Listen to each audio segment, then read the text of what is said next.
Avec pour seules armes ma caméra corporelle et mon courage, j'ai vécu comme une Razda.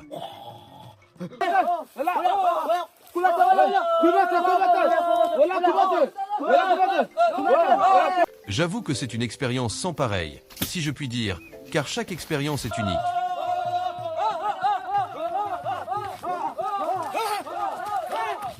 Et j'ai appris auprès d'eux une chose importante concernant les biens matériels, car pour eux, cela a peu ou pas d'importance. Ce qui compte le plus à leurs yeux, c'est l'amour, la fraternité et l'entraide.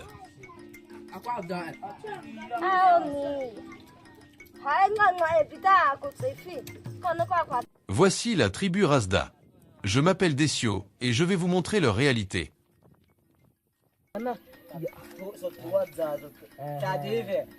La tribu Razda est une tribu nomade qui dépend entièrement de la chasse. Dès leur plus jeune âge, les enfants apprennent à chasser pour survivre.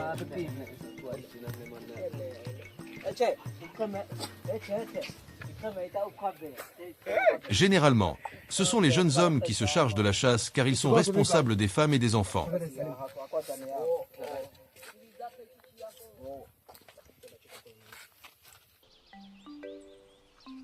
Ce qui est très intéressant chez les Razda, c'est qu'ils sont toujours accompagnés de leurs fidèles chiens de chasse, qu'ils appellent bâtards. Ces chiens peuvent sembler inoffensifs et sans intérêt particulier de par leur apparence physique. Mais, mes amis, je vous assure que ces fidèles compagnons du Razda sont d'un tout autre niveau.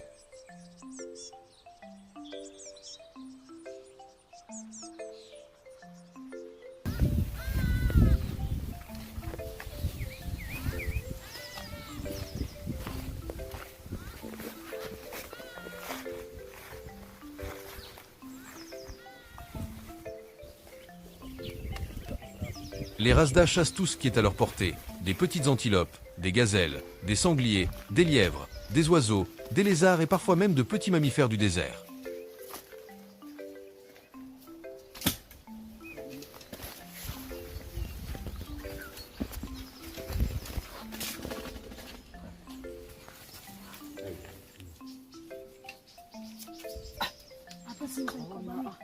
La nourriture est garantie pour aujourd'hui, mais ce n'est toujours pas suffisant. Ils chassent tous les jours parce que c'est leur mode de vie, et ils chassent beaucoup parce qu'ils vivent en grands groupes.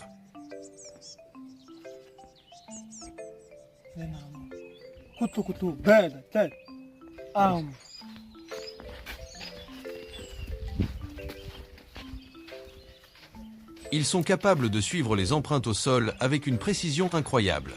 Certains chasseurs peuvent déterminer l'âge, la direction, la vitesse et même l'état émotionnel d'un animal rien qu'en observant les marques dans le sable. Des aptitudes que j'ai trouvées stupéfiantes.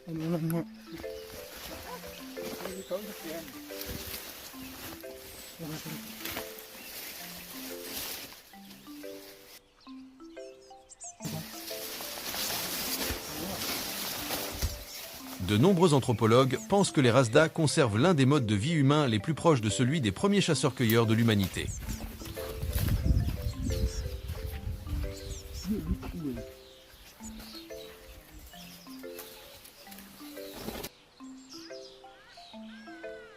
Ils utilisent un poison naturel sur leurs flèches, extrait de larves de coléoptères, pour chasser des animaux bien plus gros qu'eux.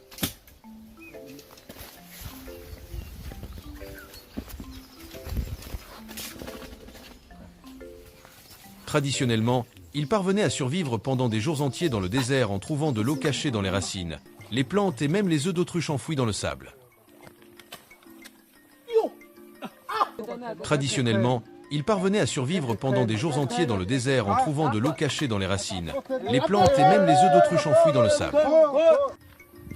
Les clics dans leur langue ne sont pas des bruits aléatoires. Chaque clic peut complètement changer le sens d'un mot. Dans certaines communautés, partager la nourriture n'est pas perçu comme un acte de générosité, c'est une obligation sociale. Si quelqu'un chasse un gros animal, pratiquement toute la communauté en profite. Ce sont généralement, et toujours, les femmes qui sont chargées de préparer les repas. Le gibier est généralement préparé directement sur le feu, rôti sur des braises ou des pierres chaudes, ou encore en ragoût. On ne gaspille pratiquement aucune partie de l'animal. Peau, graisse, os et abats peuvent être utilisés de différentes manières.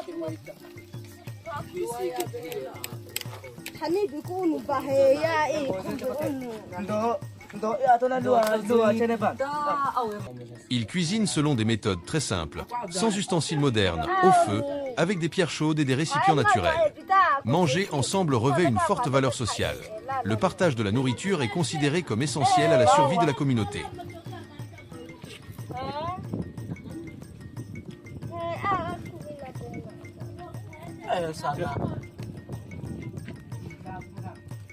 Leurs histoires et leurs connaissances se sont transmises oralement de génération en génération, sans écriture, à l'aide de récits, de musique et de rythmes vocaux, quelque chose que je trouve fascinant. C'est beau, pur et simple.